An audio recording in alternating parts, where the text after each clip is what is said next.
नमस्कार दोस्तों, बहुत बहुत स्वागत है आपका द हाईलाइट्स टीवी पर। देश दुनिया की तमाम बड़ी खबरों को जानने के लिए चैनल के साथ जुड़े रहिए। दरअसल बात यूं है दोस्तों कि केंद्र सरकार द्वारा दूसरे लॉकडाउन के समाप्त होने के बाद तीसरे लॉकडाउन के लिए फैसला भी आ चुका है। आपको जरा बता दें कि 4 मई से 17 मई तक लॉकडाउन का तीसरा फेज भी स्टार्ट होने वाला है। आपको बता दें कि लगभग 55 दिनों का यह लॉकडाउन 4 मई से 17 मई तक ही लगा रहेगा। आपको बता दें सुबह 7 से शाम 7 बजे के बीच बाहर निकल सकेंगे व्यक्ति और ग्रीन जोन में बसें और कैब भी चल सकती हैं। आपको बता दें कि 22 मार्च को जनता कर्फ्यू लगने के बाद 25 मार्च से लॉकडाउन का पहला फेज 14 अप्रैल तक लगा था। इसके बाद 15 अप्रैल से लॉकडाउन का दूसरा फेज 3 मई तक लगा था। और जरा देखिए, केंद्र सरकार द्वारा 17 मई तक ये तीसरे लॉकडाउन की आलोचना भी की गई है। आपको बता दें शराब, पान और तंबाकू की दुकानें खुल सकेंगी इस तीसरे लॉकडाउन में। आपको बता दें लेकिन वहाँ एक दूसरे से 6 फीट की दूरी रखना बहुत ही ज़रूरी होगा और ये बहुत ज़रूरी भी है। आपको बता दें ट्रेन, उड़ानें, शॉपिंग मॉल और धार्मिक स्थल बंद रहेंगे। इसके साथ ही धार्मिक जमावड़े पर भी अभी पाबंदी रहेगी। भारत में दुनिया का सबसे बड़ा लॉकडाउन अभी खत्म नहीं होने वाला है। आपको बता दें 3 मई को इसका दूसरा दौर भी खत्म होना था, लेकिन शुक्रवार को सरकार ने इसे 2 और हफ्तों के लिए बढ़ा दिया। जी, बड़ी खबर आ रही है, यानी अब 4 मई से 17 मई तक लॉकडाउन का तीसरा दौर चलने वाला है। इस तरह 125 करोड़ की आबादी लगातार 55 दिन का पाबंदियों में रहने वाली है। बहरहाल लॉकडाउन का यह तीसरा दौर बड़े बदलाव लेकर आया है। इस बार छोटी रियायतें दी जा रही हैं, लेकिन बड़ी बंदी से पहले ही तरह बरकरार रखी जा रही है। आपको बता दें इस लॉकडाउन में ट्रेनें, उड़ानें, स्कूल, कॉलेज, शॉपिंग मॉल और धार्मिक स्थल तो बंद ही रहेंगे, लेकिन अलग अलग जोन के हिसाब से छूट भी मिल सकती है। लोग दिनों में घरों से बाहर तो निकल सकेंगे, लेकिन जो लोग जरूरी सेवाओं में नहीं हैं उनका शाम 7 से सुबह 7 बजे के बीच सड़कों पर मूवमेंट नहीं हो सकेगा। जी दोस्तों, यानी बाहर जा रहे हैं तो शाम 7 बजे से पहले ही घर लौटना होगा। 25 मार्च से लगे रहे लॉकडाउन से पहले 4.2 दिन में कोरोना के मामले 2 गुने हो रहे थे, अब 11 दिन में मामले 2 गुने हो रहे हैं।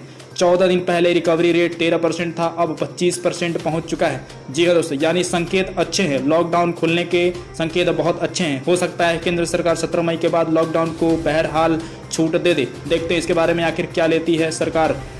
आगे बढ़ते, लेकिन सरकार कोरोना को काबू में मिली इस कामयाबी में खोना भी नहीं चाहती है। आपको बता दें इसलिए बंदिशों को एक बार में हटाने की बजाय धीरे धीरे सरकार हटाने पर भी विचार कर रही है। इसके साथ ही लॉकडाउन का पहला दौर 25 मार्च से 15 अप्रैल के बीच था, बाद में इसे 3 मई तक के लिए बढ़ा दिया गया। इसी बीच 20 अप्रैल और 25 अप्रैल को दुकानों को छूट मिली, लेकिन मॉल्स, बाजार बंद ही रहे। आपको बता दें लॉकडाउन बढ़ाने का फैसला आखिर कैसे हुआ। बीते सोमवार प्रधानमंत्री नरेंद्र मोदी ने मुख्यमंत्रियों से वीडियो कॉन्फ्रेंसिंग के जरिए बात की। इसमें शामिल 9 में से 6 मुख्यमंत्री लॉकडाउन बढ़ाने के पक्ष में थे और बाकी विपक्ष में थे। आपको बता दें फिर शुक्रवार सुबह स्वास्थ्य मंत्रालय ने देश भर के 733 जिलों की लिस्ट जारी की। इसमें बताया गया कि 130 जिले रेड जोन में हैं, जहां 284 जिले ऑरेंज जोन में और 319 जिले ग्रीन जोन में हैं। फिर प्रधानमंत्री की अगुवाई मंत्रियों की बैठक हुई और इसी के साथ ही सबसे बड़ा फैसला लिया गया कि तीसरे लॉकडाउन को भी शुरुआत कर दिया गया, जो कि 4 मई से 17 मई तक लगा रहेगा। आपको बता दें कि अंतर्राष्ट्रीय और यात्री उड़ानें बंद रहेंगी, साथ ही सभी ट्रेनें बंद रहेंगी। सिर्फ वे ट्रेनें चलेंगी जिनकी गृह मंत्रालय ने इजाज़त दी है, जैसे मजदूरों के लिए कुछ राज्यों के लिए बीच स्पेशल ट्रेनें भी चलाई जा सकती हैं। दोस्तों आपको बड़ी खबर बता दें कि अभी हाल ही फिलहाल में 6 ट्रेनें राज्यों के अनुमति से चलाई जाने वाली हैं। आपको बता दो मेट्रो सेवाएं बंद रहेंगी, एक से दूसरे राज्यों में सड़क से आवाजाही बिल्कुल भी नहीं हो सकेगी। हालांकि ऑरेंज जोन में कैब, टैक्सी चल सकेंगी। ग्रीन जोन में कैब, टैक्सी समेत 50% यात्रियों के साथ बसें भी चल सकती हैं। आपको बता दें school, college, education, training, coaching institute बंद रहेंगे। Hotel, restaurant, cinema hall, shopping mall, gym, sports complex, swimming pool, entertainment park, theatre, bar, auditorium बंद रहेंगे। साथ ही हर तरह के राजनीतिक, धार्मिक, सांस्कृतिक, सामाजिक कार्यक्रम के आयोजन पर भी रोक जारी रहेगी। साथ ही धार्मिक स्थानों पर भी पाबंदी रहेगी। धार्मिक मकसद से जमावड़े पर भी काफ़ी रोक रहेगी। आपको बता दें 65 साल से ज़्यादा उम्र के लोग, गर्भवती महिलाओं, 10 साल से छोटे बच्चों को बाहर निकलने की अनुमति बिल्कुल भी नहीं होगी।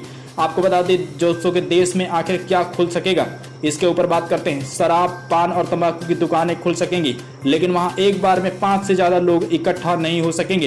ये पहले की तरह और लोगों के बीच 6 फीट की दूरी बनाए रखना होगा, जो कि बहुत ही ज़रूरी है। इसके साथ ही शॉपिंग मॉल को छोड़कर सामान बेचने वाली सभी दुकानें खुली रहेंगी।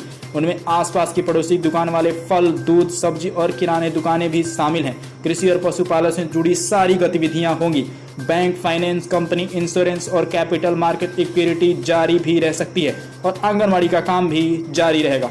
इसके साथ ही प्रिंट और electronic media, IT sector, data और call centre, cold storage, private security service, manufacturing unit में drugs, pharma, medical device, jute industry जारी रहेगी, लेकिन यहाँ सोशल डिस्टेंसिंग के नियमों का पालन करना बहुत ही जरूरी होगा।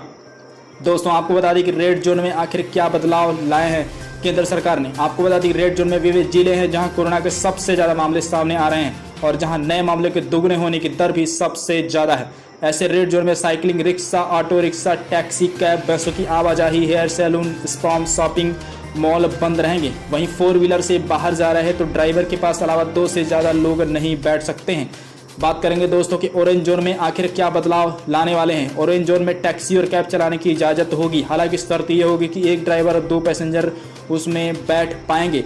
दरअसल बात करेंगे ग्रीन जोन में आखिर क्या बदलाव होगी दोस्तों, तो बसों को छूट रहेगी, लेकिन एक बस में 50% यात्री ही बैठ सकेंगे। इसके साथ ही बस डिपो में 50% कैपिटल के साथ काम होने वाला है। एक ड्राइवर और 2 पैसेंजर के साथ टैक्सी और कैब चलाने की इजाज़त होगी। 2 व्हीलर पर 2 लोग बैठ सकेंगे। किसी भी कार्यक्रम के लिए अनुमति लेनी पड़ेगी और बहुत ही ज़रूरी है। जी हाँ, कार्यक्रम में सीमित लोग ही शामिल हो सकेंगे। सभी तरह की गतिविधियों के लिए अनुमति लेनी होगी, लेकिन सोशल डिस्टेंसिंग का पालन करना बहुत ही ज़रूरी होगा। तो तमाम खबरों को अपन ने जान लिया दोस्तों। आखिर तीसरा लॉकडाउन 4 मई से 17 मई तक स्टार्ट होने वाला है। केंद्र सरकार का सबसे बड़ा फैसला आया है। दोस्तों अपनी राय और विचार बिल्कुल कमेंट में लिखना न भूलें। आपको ये वीडियो कैसी लगी अपनी राय कमेंट में लिखना ना भूलें। और अभी तक अपने चैनल को सब्सक्राइब करने के साथ साथ बेल आइकन नहीं दबाया तो बेल आइकन को भी दबाइए, ताकि इस चैनल से आने वाली हर वीडियो आपको समय से मिल सके। मिलते हैं दोस्तों अगले वीडियो में, तब तक के लिए इजाज़त दीजिए। जय हिंद, जय भारत।